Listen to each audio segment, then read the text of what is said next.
هذا السؤال موجه إلى فاكهة الرياضة العربية، وموجه إلى صرح من صروح كرة القدم في الخليج، موجه إلى أب الرياضة في منطقة الخليج وأب رؤساء الأندية في العالم العربي كلهم، موجه إلى صاحب السمو الملكي الأمير عبد الرحمن بن سعود. يقول صاحب السمو الملكي الأمير عبد الرحمن بن سعود: أنت معروف عنك بأنك شاعر خليجي. في نهاية هذه النجوى رجاء تقول: إلى متى جنيك يا قاسية، عبثت كثيرا بأعصابيه، بصدك هذا ألا تعلمين، أثرت جحيما بأضلاعيه، فذاب الفؤاد بنار الجوى، ألا إن نار الجوى كاوية، أقطع بالسهد ليلي الطويل، وأرنو إلى الأنجم العالية، وأشكي إليها أليم النوى، فترثي النجوم إلى ما بيه،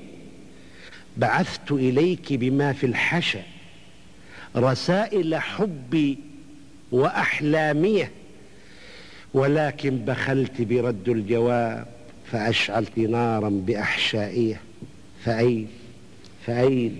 فأين أفي سلة المهملات وضعت رسائل أحلاميه؟ فأين أفي سلة المهملات وضعت رسائل آلاميه؟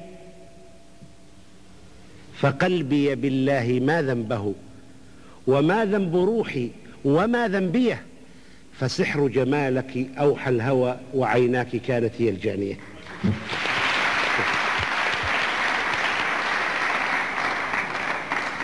أما النبطية تقول اسمها أعتقد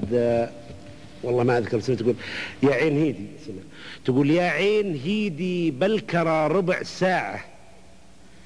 ما تاسفين برامع منك مفجوع، يا من خبر روحين من الحب ضاعة، راحت شتات بين لوعات ودموع، قلب الخطا مني تشلع شراعه، غادم من الفرقة تماريع ومزوع، من قبل ماني والحبيب جماعة، صاف لنا كاس الهوى بمن وسجوع، واليوم لي سن الجفا والقطاع،